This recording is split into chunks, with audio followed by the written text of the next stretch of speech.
Hey guys, Abel here, and in this next 45 minutes you will hear our 7th Q&A that we did with Borge Fagerli.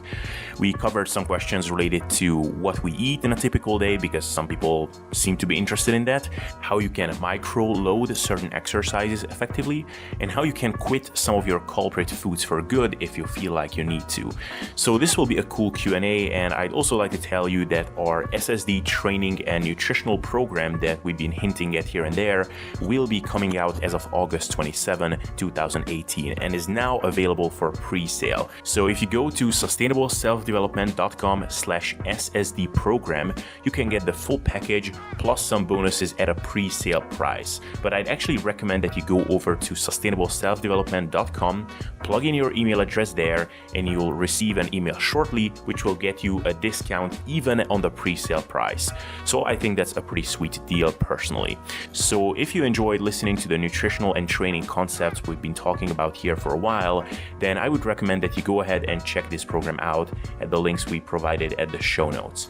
Okay, so that's enough of the shameless plugging for now, and let's get into this Q&A with Borge. All right, everybody, thank you for tuning in. This is our 7th Q&A, if I'm counting correctly, and we selected a couple of good questions here again. And this will be in a pre-recorded format once again, so forgive us for not being able to supply with a video this time, but hopefully we'll still get value out of this. So with that, let's not kill too much time, and let's go ahead with the first question. With the first thing I want to ask you, Borge, because we get a lot of these questions, and we always try to provide some context and steer people away from kind of this mindset of just tell us what to do exactly or what you're doing exactly. And I just had a Facebook post about this today. But nevertheless, I think just to be charitable and to give people some perspective, let's answer this question. Like, what do you eat in a typical day? Like, I don't know, can you recall roughly what you ate today? Or I don't know, do you remember what you ate yesterday? Like, just let's give people some idea. Well, I remember what I ate today, obviously, but it tends to vary a lot from day to day according to what I'm doing. So on some days where I just have a crazy hectic schedule, I just default to some very simple meals, which is basically just meat and or eggs with, maybe some tomato sauce or whatever, and just spice it accordingly. So it's really simple. Just put it on automatic so I don't have to think too much. Today was a workout day, so I didn't really have anything to eat before hitting the gym since it was really early. But I came back and I had some of my own protein powder from my own brand in some sour cream and coconut milk, just to fatten it up. Actually also had some lemon flavored fish oil, and this fish oil has a neutral taste, so it doesn't affect the overall taste of it. Then I had some berries in season, blueberries and some blackberries. So just a pretty big portion of that and just ate it, and that was it for my breakfast. Later on I just had meat and some eggs, and for dinner I had meat and some eggs. So not really all that special. Oh yeah, I did have some cheese for my dinner. So it's quite simple, really. It's basically meat in some type of variation. Oh, and for lunch I did have meat with liver, and some eggs. So I tend to eat some organ meats at least twice a week, maybe even more. Meat is a staple of at least 2 out of 3 meals. And since I do enjoy to make my protein powder pudding, I just take my own protein powder, which is a milk protein isolate with whey protein isolate. Add some milk fats to that, since that's good for satiety and anabolism, according to some studies. I like some coconut milk in that for the flavor, and sometimes some almond or almond flour, and that's like my go-to snack once in a while, or just for something quick and easy if I don't feel like having meat. As for veggies, it's mostly just steamed carrots. Today I tried a new recipe with cauliflower rice, where you just grate a cauliflower and then saute it in a pan with some butter for like 8 to 10 minutes, and spice it with salt and pepper, and that was actually pretty awesome. So I guess today was a more varied meal template than usual, where I feel like I lean out better and feel better if I just do things on automatic. If I don't, go all crazy on different types of foods or meals from throughout the day. So just keeping it simple and put it on automatic without stressing too much about it tends to provide the best results. As soon as I start getting the need for various flavors and variety and stuff, that's usually related to having a lot of stress in my life, and I do see the correlation between that and not being able to maintain a low body fat percentage as easily, and that's usually what you see in people that have food issues. It's one of reward and or deprivation punishment that tends to drive disordered eating habits. And once you don't really think much about food, that's when food stops controlling you.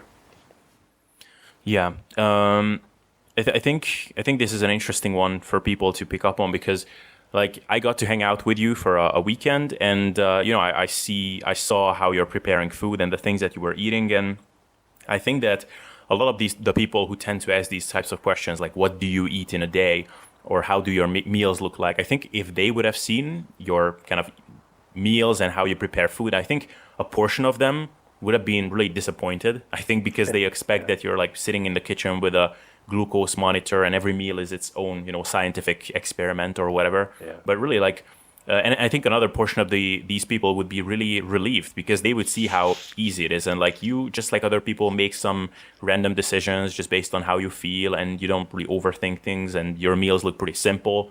Like, I think anybody could replicate if they just, Yeah, and for sure. And I mean, it's not like what you eat is completely irreversible. Meaning that, oh no, I made a bad decision food-wise. I ate something I didn't really want or like, or it was the wrong macros or calories or whatever. It's not like that's irreparable damage. I mean, you probably have one or two more meals to make up for it, and you have the next day, and you have the next day, and the next day, and so on for the rest of your hopefully long life. So it's not like that one meal is going to make or break anything. And I think people get so hung up on getting everything perfect and macros and calories that they forget that we are perfectly able to auto-regulate what we eat according to what we just ate. If we just tend, if we're more aware, self-aware, if we are more mindful of what we're actually eating and what it does to us. How do you feel eating it? How do you feel afterwards? Did you get full and satiated, or are you still hungry? Are you craving something? The more we listen to experts and the more we read stuff and try to copy what others are doing, the less we remember to listen to our own bodies. This is a learning process. I mean, I know by now, I'm 44 years old, I know how much I need to eat according to a certain level of hunger. And if I miss that for some reason, if my calorie needs were higher than I thought at the moment, I just have another snack. I just have a snack 1 or 2 hours later. Like I'm sitting there and preoccupied with food, and you know what? I'm still hungry. So I just go and grab a piece of dark chocolate or a handful of nuts or whatever. It's not like everything is ruined just because you missed hitting those exact macros. And besides, who even told you that these macros were perfect for you? We're trying to hit a moving target here, so you can never be perfect. So the sooner you can just let go of that notion, the better it will be for you.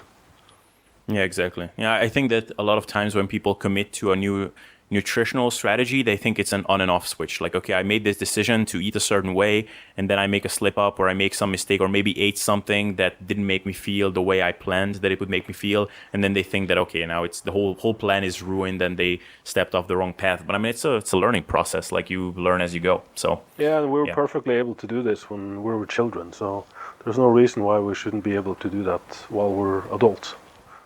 Exactly. Cool. I think we knocked this one out pretty well. We had a question, and it came up a couple of times, but it was regarding how to load exercises pretty well, and or how to load exercise, how to micro load things. And I think a more relevant question here would be, what would you recommend for exercises that you're not able to load with tiny increments? So, for example, barbell bench press, for example, you might be able to progress in, by 2% or 5% every week. But what if you're using a machine and, it has jumps which might be as high as like 10, 20, even, sometimes 30%. So what would you do in that case? Would you maybe repeat the same load another week or something like that? That's something I experimented with, for example. Yeah, if the increments are bigger, you just reuse that load for, another workout or two. It's not like that load just stops working. So there are many ways of doing that. You could work slightly submaximally at that load for the first increment, and then you just go closer to failure on the next workout and the next workout. And that's one way of doing it. On the others, you can actually just alter the moment arm, so you would and leverages. So, for instance, on lateral raises where there's like 1 kilo or maybe even 2.5 kilo jumps, which is for some people, 20 to 50% jump in load increments. You can just bend your arm when you jump up in loads, and shortening the lever arm will just reduce the experienced load by the muscle. So the progression for that can just be gradually extending your arm from workout to workout. Other than that, it's pretty simple to hang weights on most weight stacks. And if not, you can, on some exercises, you can have ankle or wrist weights around your arms or legs to add loads. You can put something on top of the weight stack or hang weight plates off the selector pin. And if not, I don't know, do a different exercise if that really bothers you. Yeah, fair enough. Yeah, I think I have nothing to add. The ankle weight is really good. Just a random question. Do you think that on the leg extension, it's good enough if you're doing a single leg extension, it's good enough to put it on your ankle, or would it be better to put it on the weight stack? I think on the ankle is fine, simply because that's an exercise that's very well suited to myoreps, and myoreps where the point is to have internal occlusion. The more load and loading and even contraction you can have, like load in the contracted position or just hold it isometric in the contracted position, the better. So having an ankle weight will actually add more load to the contracted portion of the rep. So I think that's probably going to be just fine. Cool. We had a question, and this popped up a few times in various iterations, but you talked about how you did your genetic makeup test or blood test or saliva test. I don't know exactly which one was the one that you used, but the one with 23andMe, which tracked back your Viking ancestry. Mm-hmm. So if people are interested in doing something like this, what would be some of the tests that you would recommend? Because I guess for some people it might be more difficult to attain something like that than for others.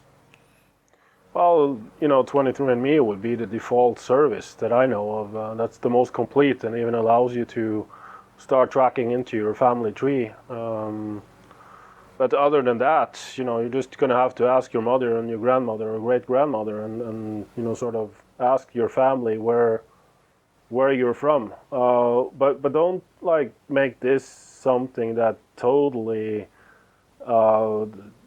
just totally rules your diet perspective. It's simply meant to be a type of guideline. So for instance, if you're Asian, you probably do well eating rice and less well eating dairy, whereas if you're Scandinavian, you would probably do well eating dairy. But if you eat dairy and you get explosive diarrhea, then that's not for you. So I think the problem with providing all of these guidelines and just the overall direction in what can be a good way of looking at training and nutrition is that people get obsessed about them. And the point of this group and the point of this whole concept is to steer people away from the micromanaging and begin actually listening to their intuition and their own bodies. Yeah. And the more you need to think and analyze and reflect and get obsessed about this or that rule, the less you're actually understanding what we're trying to accomplish here. So I just want to put in that caveat there, but yeah, for sure, if you're black or you're Asian or you're of a certain ethnicity, then you most certainly will have some sort of idea what would be a good idea to eat. But whether you're like Irish or Scottish or English or German, that's regionality-wise, you're still from the same part of the world as a large, part of the population that is used to eating a certain way. You're also living on a latitude and a country where just defaulting to the seasonally available foods will take care of most of it, simply because that's where the highest nutrient density is. So I don't think this is another thing to get obsessed about. And even with a genetic makeup and the DNA data, well, you can run that through all of these analyzers and get a certain genetic predisposition for disease or whatever. But at this point, I think letting that govern your training or nutrition might be a little premature. It's fun to experiment with, and I have. And it was, it had a high level of accuracy, and I even sold some DNA testing kits for a while that I believed were of high quality, but it's still in its infancy, and there are so many interactions between genes and it also kind of boils down to the fact that genes are what's known to load the gun, but the environment pulls the trigger. So you can have genes for both positive and negative things, but what you choose to do with those genes and how you live your life is ultimately what decides the end result. Yeah, absolutely. And so let's not get too obsessed about it, but perhaps a question that ties into this, and this recent podcast episode that you did with Mike Israetel also spoke of that. So the seasonality and dieting. So one point that came up in that podcast episode is that, depending on where you came from, what is summer or what has been summer in your ancestry might be actually winter for another person. So would it be actually possible that some person might actually do better with carbs in the winter, whereas generally we would say that, carb tolerance and how well you respond to carbs might be better in the summer for most people, but for some people it actually might be during the winter, because during that period of the year, during their ancestral times, or like in their genetic history, that's where they would have experienced summer. Yeah, that could be for sure. But still, genes take like generations and hundreds and even thousands of years to form. And like I also said during the podcast, for the most part, we would never have access to really high carb density foods. This has been like a modern phenomenon where we learned how to process and even breed certain types of plants and fruits to yield higher carb content than ever. And a large part of the diet, just like the 2 papers that I posted about in the group, through anthropological evidence, we have mostly evolved on animal-based, animal-sourced foods as a staple food. But yeah, for sure. Let's not get too hung up on that one either, and feel free to experiment. And if you notice, what if your ancestors were from Australia and then you live on the northern hemisphere? Then perhaps, since you have for generations been having sunlight when it was wintertime or summer when it was winter up north in Norway, then perhaps you would be predisposed to having a higher carb tolerance during winter than during summer. But you're the only one who can actually tell whether that's true or not. Why don't you try it and see what happens? It's not like an end-all, be-all kind of thing. It's just a general trend. And what you will see happening in your own body is that the lack of sunlight and the lower temperatures will lower your individual carb tolerance during the winter where you live, regardless of what your ancestors did. But what your ancestors did and where they lived might have a saying for your overall carb tolerance. So the seasonality aspect is, I guess, would be more related to where you actually live now, whereas the general carb tolerance of you as a of your ethnicity or ancestry would be more dependent on where your ancestors lived and what types of foods they eat. Case in point is that I had a client from I think it was from Iraq, and he came to Norway. Or he was born in Norway, but all of his parents and grandparents came from Iraq, and he just got a lot of bloating and GI issues and didn't really get the results he expected from his diet, which was set up by this Norwegian coach. And he just asked me for advice, and I told him, well, maybe you should ask your mother or grandmother how to prepare foods, and perhaps there's some kind of forgotten wisdom there. And he said, well, yeah, that kind of makes sense, because every time he went home or back to Iraq and visited his family there, he actually had no issues, and he tended to lose weight, but he hadn't really thought of it that way. So he started to implement some of their traditional foods into his diet, and lo and behold, he started actually reducing his GI problems and getting better body composition. So I think it's a little of both. But these are things to make you become more open-minded about nutrition and stop reading what some expert is doing online or trying to copy what that expert is doing, and becoming more mindful of what type of foods and what you would actually feel better eating. Yeah, fair enough. Cool. I think we knocked this one out pretty well.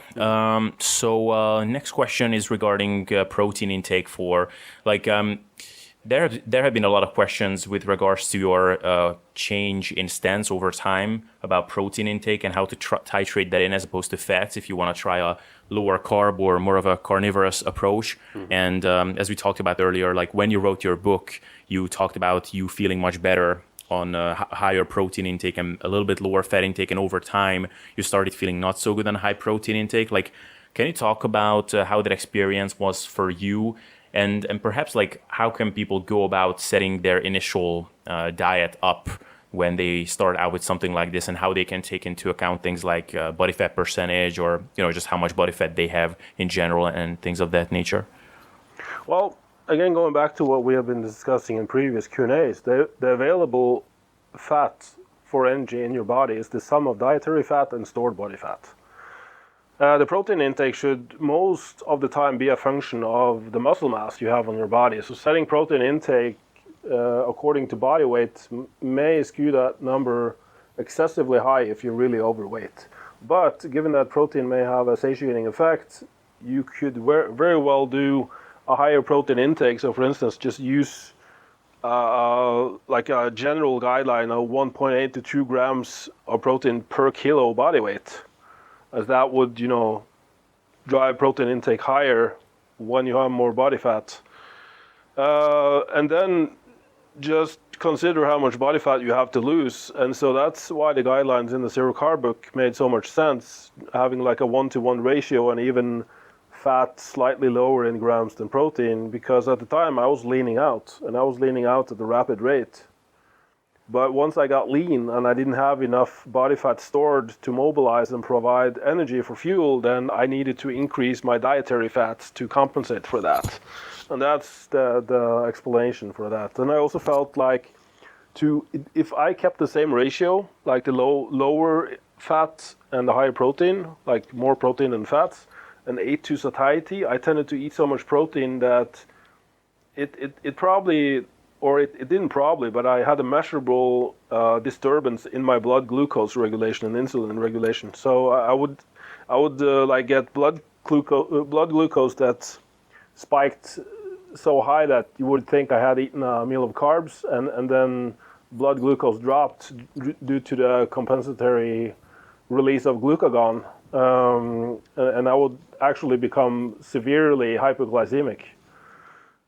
So lowering the protein, increasing the fats just stabilized everything for me. So I think when you are weight reducing, you could have higher protein and less fats simply because you are deriving energy from the stored body fat. But as you get leaner, you should probably gradually, or even stepwise, increase the fats to compensate, and then lower the protein down to, in my opinion, you can do just fine with 1.6 to 1.8, even up to 2 grams of protein per kilogram of lean body weight. So that's body weight minus fat mass. Or just make it simple and go with 1.8 grams per kilogram of total body weight, because that's going to be pretty close to what you would calculate from your, lean body mass anyway. Right. And perhaps that could also be a way to auto-regulate food intake for people. Like maybe they have a couple of days, if they, let's say, are not trying to lose fat, but just maintain, or they are focusing on muscle building. Maybe they have a few days when they are going higher fat. Maybe they feel like they overdid things a little bit or something, and maybe they can auto-regulate things by then including more higher protein, a bit lower fat days, and over time it kind of balances out. That could be a strategy as well. Yeah, and for sure, many meals don't just balance out during a single day. They balance out during a week and several weeks. So the process in the body that makes you build muscle and lean out, these things take time. It's not like you can make or break anything from experimenting for 1 or 2 days just to see how you feel. And even if you choose to go like all in on keto or all in on carb-based diets or whatever, and you've just been on keto, it takes the body at least 3 to 5 days, maybe even up to 1 to 2 weeks to adapt to that change. So yeah, I think that the most sustainable approach would just be if you've never done keto adaptation and you have some metabolic flexibility issues where you just feel horrible if one meal or one day is low in carbs, then you would probably do well just having a 4 to 6 week period of lower carbs or even a ketogenic diet. But otherwise, let carbs just naturally fluctuate according to your individual tolerance and your needs. And see what happens if you vary the protein and fat content of each meal. And again, as you could see when I visited you, I didn't micromanage or weigh or measure anything. I just sort of, if I eat leaner meats, I tend to add a fat source just to even things out. But sometimes I just have like a high protein meal with maybe no added fats at all. So it just varies, and it's not like, oh no, I feel sleepy or I feel lethargic or I have more or less energy. Maybe something I ate. No, it might not be. It might be because, energy fluctuations are pretty fucking normal during a given day. Yeah. So it's easy to just be OCD about, oh my God, did I do something wrong? Or did I not do something that was perfect? It's called life, people. It's called being a human. You can never be 100% all the time. Yeah. One final thing I want to mention here is that it was funny that we talked about this when you visited me, and we both said the same thing, that we both had that experience when we did very high protein diets for extended periods, that we just not only became kind of low energy and had a lot of mood swings, but we also almost felt like we had no emotions, which is really strange. Exactly. Like, I would like sit with my girlfriend, and normally I would be used to feeling a certain way, and I was like just nothing happening. I felt like a robot. Yeah. It's like you could say me anything, I could not be insulted. Like you cannot break my heart because I don't have one right now. It's really I don't know how that works honestly, but it was really interesting.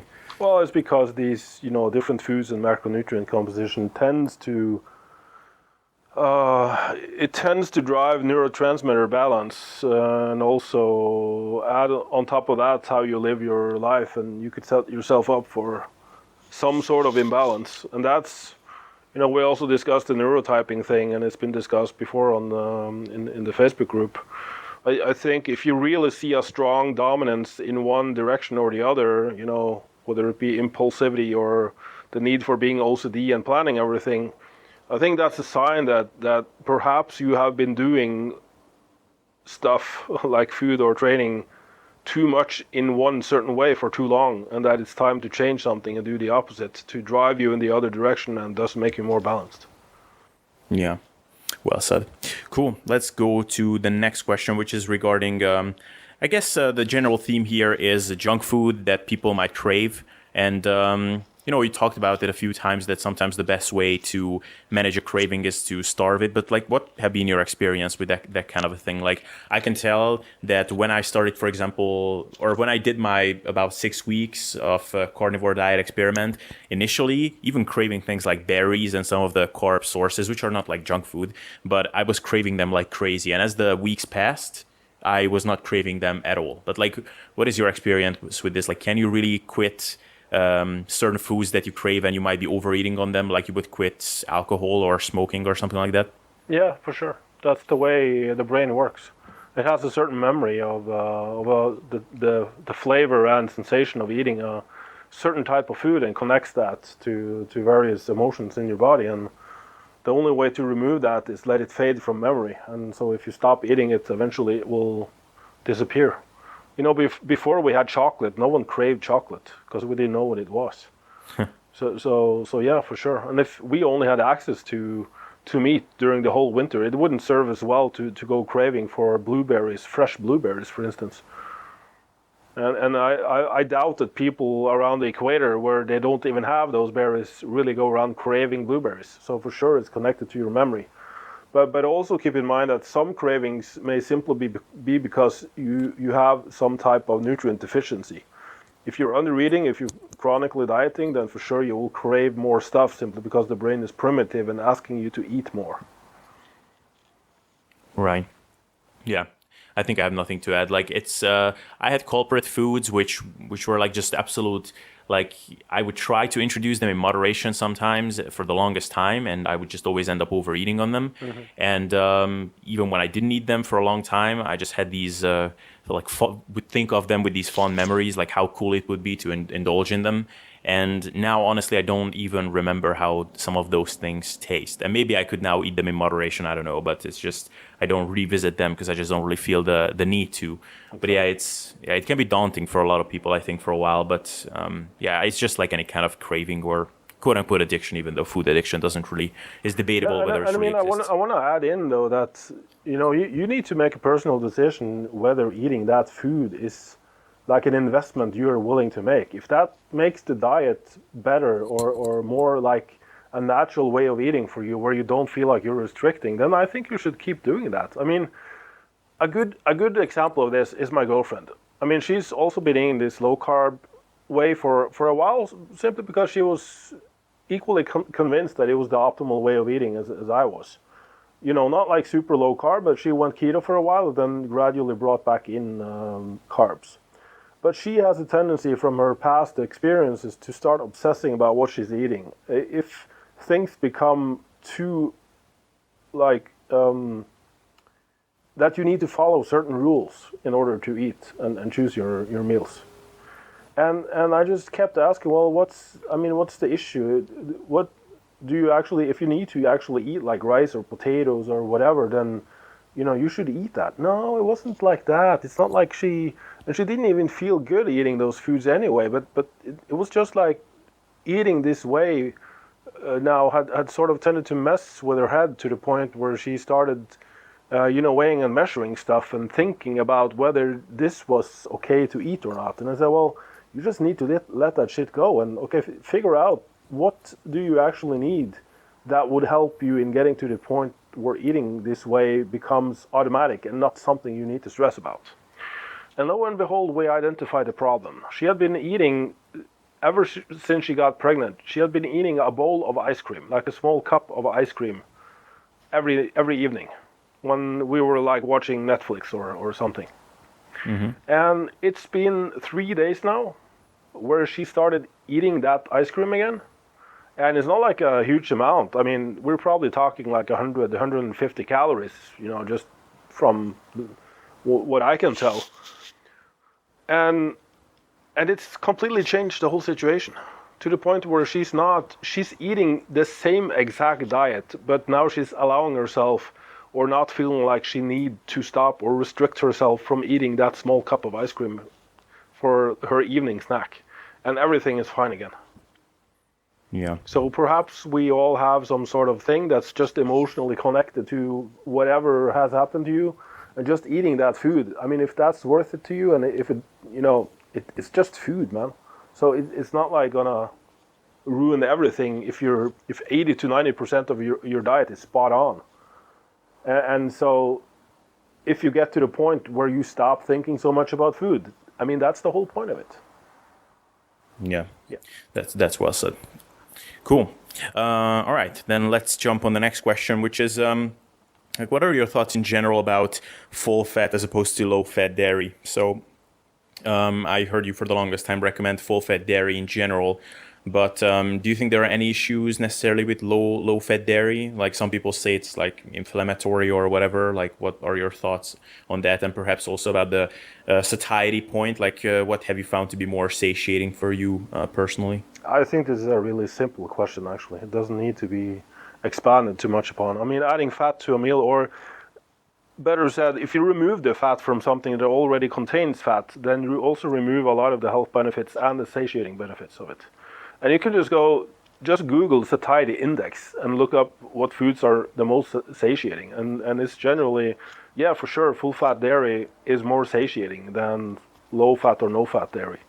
That's almost a given. Even at isocaloric amounts, even if you get more protein from the low fat dairy to achieve that calorie amount.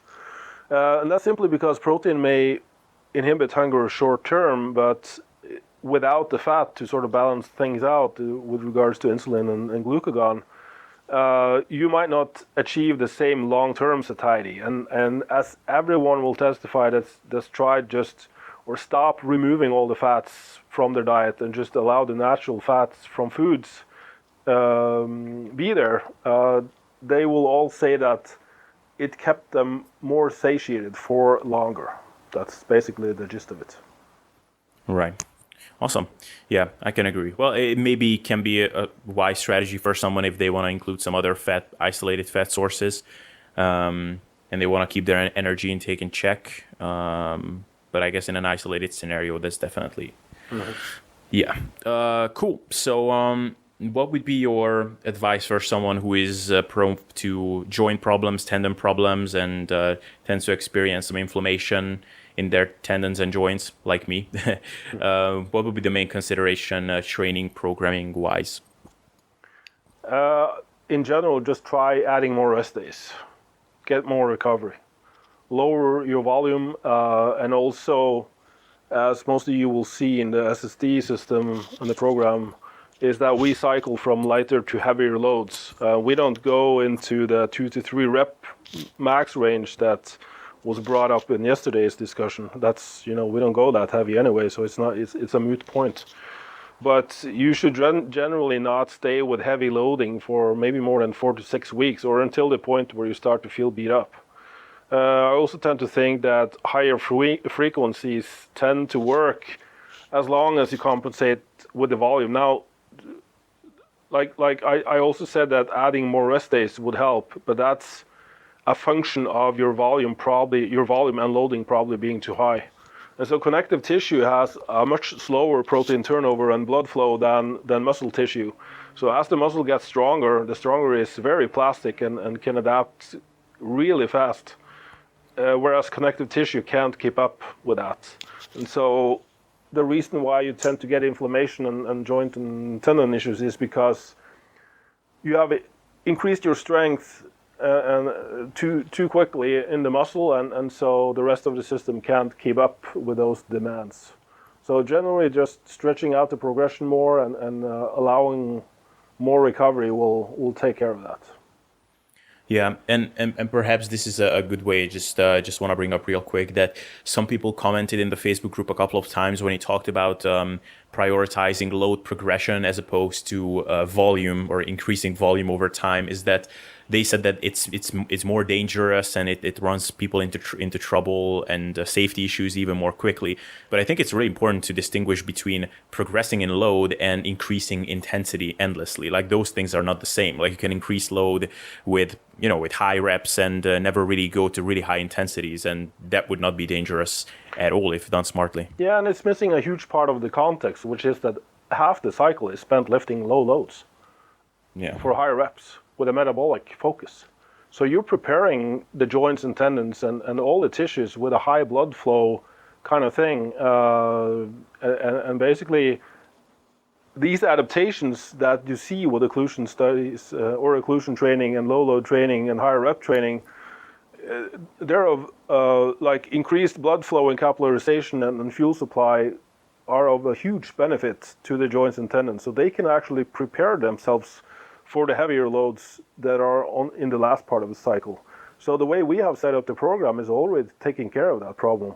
But for sure, if you're already working at your 8 rep max or maybe even your 5 to 6 rep max and you just keep hammering that load progression, yeah, you're going to run into problems. I'm not debating that at all.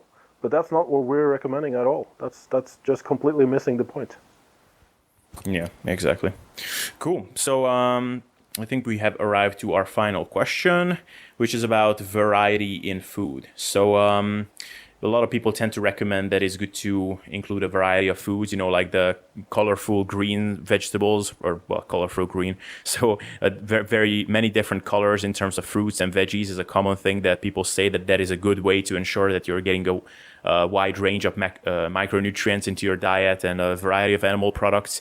But, evolutionarily speaking, I don't know, maybe we wouldn't actually have that much of a variety in our diet. So how should we think about the importance of variety in your diet on the whole? What do you think? Well, what paleomedicine in Hungary made me aware of, and something that I have found out to be true, is that the more carbs you eat, the more micronutrients you actually need, because glucose and also all the plant foods and carb foods you would be eating tends to inhibit uptake or bioavailability of the micronutrients. And so they have studies where they're only eating meat and fat with some organ meats once in a while, and there's no nutrient deficiencies, and they're actually correcting various nutrient deficiencies. They have normal levels of all vitamins and minerals, and there's no problems there. But as soon as you start actually introducing variety, then you will probably need to maintain that variety simply to ensure that you're hitting all bases. That's because the nutrients in various plant foods tend to interact and disturb each other's bioavailability. And so to some extent, yeah, I would have some sort of variety, but that doesn't mean you need to eat everything that you can find at the grocery store, because for sure, this wouldn't be the case throughout evolution. Having said that, the micronutrients in modern foods are not what our ancestors had. So we have depleted the soil, we have manipulated various foods to the point where the nutrients are almost non-existent. So we have higher demands also because we have the modern lifestyle that demands higher nutrient density. But my default strategy just tends to be to reintroduce more animal-based foods, and especially like liver and organ meats, and more of the traditional ways of cooking that neutralizes a lot of the anti-nutrients and enzyme inhibitors that are found in a lot of the plant foods. So I think, one book I could recommend is called Deep Nutrition. I can't remember I think Shanahan something is the author. Mm-hmm. Where it's just simply a summary of the cooking methods and preparation methods that we have been using for thousands of years, that we have evolved to enable us to get the most nutrients out of the foods that we eat. And also another show is by, I believe, Michael Pollan on Netflix. It's called Cooked. How evolution shaped our food habits or something, and that's also a very interesting show that goes into sourdough breads and fermentation of veggies and soaking and sprouting and all that stuff, which has sort of gotten its new renaissance these days, because it's people are really struggling with their health and gut problems, digestive problems. So it's becoming more aware for modern humans as well, simply to figure out, why is this becoming a more modern problem? Awesome. So cool. Yeah, I guess that's a long way to answer a short question, but I think in general we don't need a variation in our food if we make sure to eat what we need in the amounts we need. Awesome. Cool. Well, I think I asked you all the questions that we had. So, I think we can wrap it up. Would you like to add anything else? Just something that's been on your mind or anything? No, I guess at this point, after having discussed, training volume for the whole summer, I'm sort of getting to the point where I feel we have covered a lot of the most important stuff, and it's time to get back to the whole holistic approach and what sustainable self-development is actually about. It's not micromanaging the details or getting stuck on whether you should eat high or low protein or micro-load exercises and what I eat in a day. It's more about understanding the general principles and guidelines and actually to start self-experimenting and see what happens. Becoming more aware of what goes on in your environment and with your own body, and stop being so obsessed about everything. I think it's basically time to chill the fuck out, people.